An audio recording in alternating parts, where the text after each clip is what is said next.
नमस्कार मित्रांनो, मराठी माहिती खजिना या यूट्यूब चॅनलमध्ये आपले स्वागत आहे।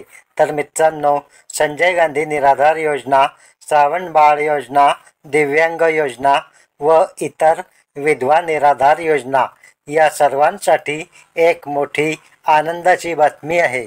आणि इतर ज्या महिलांच्या योजना आहे त्यात आता ऑक्टोबर महिन्यापासून नवीन बदल होत आहे। तर मित्रांनो, आता ऑक्टोबर महिन्यापासून या सर्व योजनांच्या लाभार्थ्यांचे पगार, पेन्शन हे वेळेवर एकाच वेळी होणार आहे। यासाठी तुम्हाला एक महत्त्वाचे काम करायचे आहे आणि जे लाभार्थी आता यापुढे हे काम करणार नाही अशा लाभार्थ्यांचे पगार बंद होणार आहे। त्यासाठी हा महत्त्वपूर्ण व्हिडिओ सर्वांनी स्किप न करता व्हिडिओ शेवटपर्यंत नक्की पहा। जर या चॅनलवर तुम्ही पहिल्यांदा आला असाल तर चॅनल सबस्क्राईब करून ठेवा, बेल आयकॉन नक्की दाबा। चला तर मित्रांनो, आपण आता या महत्त्वपूर्ण व्हिडिओला सुरुवात करूया। तर मित्रांनो, या योजनेसाठी 1 ऑक्टोबरपासून नवीन महत्त्वपूर्ण बदल होत आहे। संजय गांधी निराधार योजना, श्रावण बाळ योजना, दिव्यांग योजना आणि इतर विधवा निराधार योजना या लाभार्थ्यांचे पेन्शन ऑक्टोबरपासून बंद होणार आहे। तर मित्रांनो, हे पगार, पेन्शन, अनुदान सुरू राहण्यासाठी आपल्याला काही महत्त्वपूर्ण कामे करावी लागणार आहे। तर मित्रांनो, महाराष्ट्र शासनाच्या सामाजिक न्याय व विशेष सहाय्य विभागामार्फत या सर्व निराधार योजना चालविल्या जातात। तर मित्रांनो, संजय गांधी निराधार योजनेच्या लाभार्थ्यांना दरमहा 1,500 रुपये अनुदान दिले जाते, परंतु हे दिले जाणारे पेन्शन लाभार्थ्यांना वेळेवर मिळत नाही। 3 महिने 4 महिने त्यांचे पेन्शन त्यांच्या खात्यात जमा होत नाही। या सर्व समस्यांचे निराकरण करण्यासाठी शासनाने 1 ऑक्टोबरपासून महत्त्वपूर्ण बदल केले आहे। तर मित्रांनो, संजय गांधी निराधार अनुदान योजना व श्रावण बाळ सेवा राज्य निवृत्ती वेतन योजना या योजनेतील लाभार्थ्यांना माहे एप्रिल 2024 पासून अर्थसहाय्याचे वितरण DBT पोर्टलद्वारे करण्याचा शासनाचा मानस होता, परंतु सदरहू योजनेतील लाभार्थ्यांची माहिती तालुका जिल्हाधिकारी कार्यालयाकडून भरण्यात न आल्यामुळे योजनेतील लाभार्थ्यांना अर्थसहाय्य मिळण्यास विलंब होऊ नये म्हणून सप्टेंबर 2024 पर्यंतचे अर्थसहाय्याचे वितरण अर्थसंकल्प वितरण BIMS प्रणालीवर करण्यात येत आहे। परंतु योजनेतील लाभार्थ्यांना माहे ऑक्टोबर 2024 पासून अर्थसहाय्याचे वितरण DBT पोर्टलद्वारे करण्यात येणार असल्याचे सर्व जिल्हाधिकारी कार्यालयांनी योजनेतील लाभार्थ्यांची माहिती प्राधान्याने DBT पोर्टलवर भरण्याची दक्षता घ्यावी। तर पहा मित्रांनो, आपण ही जी सर्व माहिती पाहत आहात ही महाराष्ट्र शासनाचे परिपत्रक दिनांक 12 सप्टेंबर 2024 या परिपत्रकातील माहिती आहे। तसेच दुसरी महत्त्वाची अपडेट अशी की सामाजिक न्याय व विशेष सहाय्य विभाग यांची जी अधिकृत वेबसाईट आहे SMAHIT.org या ठिकाणी आपण पाहू शकता नवीन काय आहे परिपत्रके। तर पहा मित्रांनो, येथे काय सूचना देण्यात आली आहे।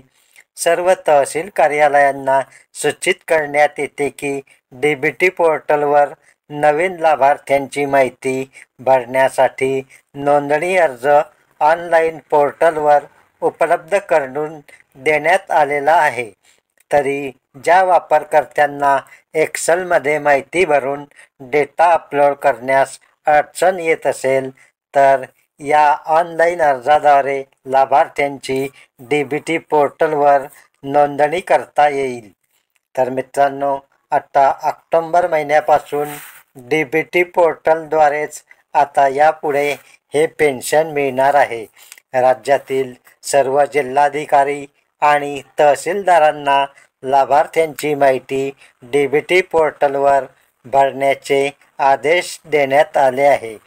तरी मित्रांनो, DBT पोर्टलवर सर्व जिल्हाधिकारी तहसील कार्यालयात माहिती भरण्याचे काम जोरात सुरू आहे. ज्या ठिकाणी जुन्या कम्प्युटर संगणकांमुळे DBTच्या कामात अडचणी येत होत्या त्या ठिकाणी शासनाने GR काढून 425 कॉम्प्युटर पुरविले आहे. म्हणजे आता सर्व निराधार लाभार्थ्यांची माहिती व्यवस्थित भरली जात आहे. तर मित्रांनो, ऑक्टोबर महिन्याचे जे तुमचे पगार होतील ते DBTद्वारेच होणार आहे. संजय गांधी निराधार व श्रावण बाळ योजनेच्या लाभासाठी निराधार व्यक्तींना विविध योजनांच्या माध्यमातून महिन्याकाठी 1,500 रुपये मानधन दिले जाते.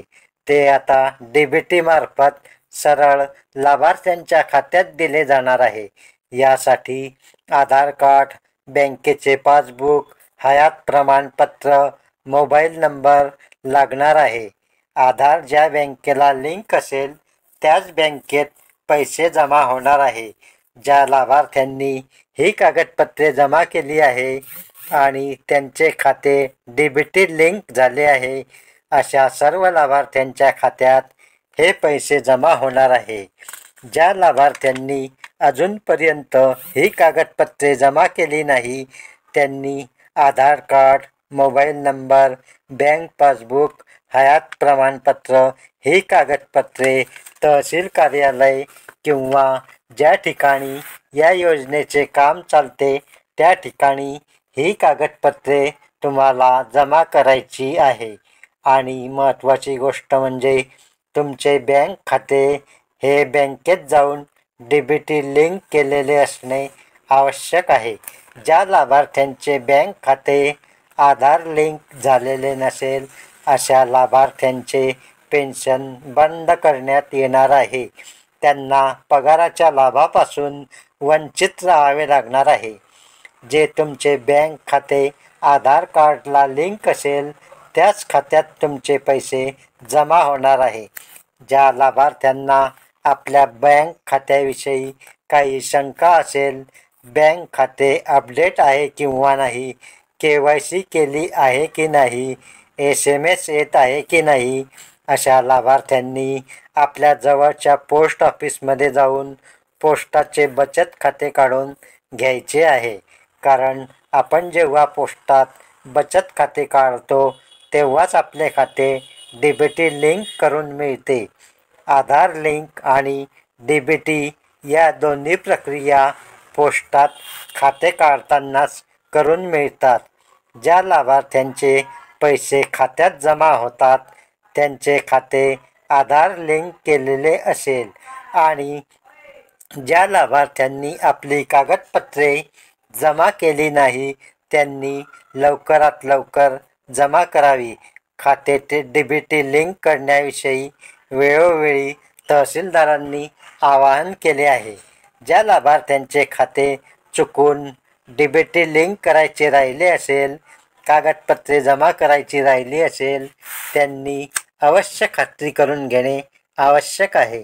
आता ऑक्टोबर महिन्यापासून तुमचे पेन्शन थेट DBT मार्फत तुमच्या खात्यात एकाच वेळी जमा होणार आहे.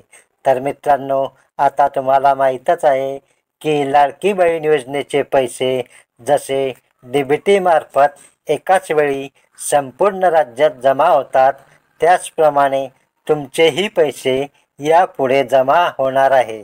तर मित्रांनो, पुढील येणारे पेन्शनचे पैसे हे DBT मार्फत तुमच्या खात्यात 5 तारखेपर्यंत जमा होणार आहे.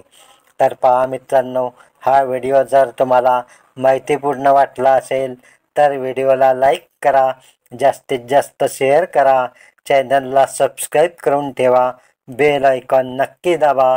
अशाच सरकारी योजनांचे व्हिडिओ आणि नवीन अपडेट माहिती यापुढेही तुम्हाला मिळत राहील. धन्यवाद. जय हिंद. जय महाराष्ट्र.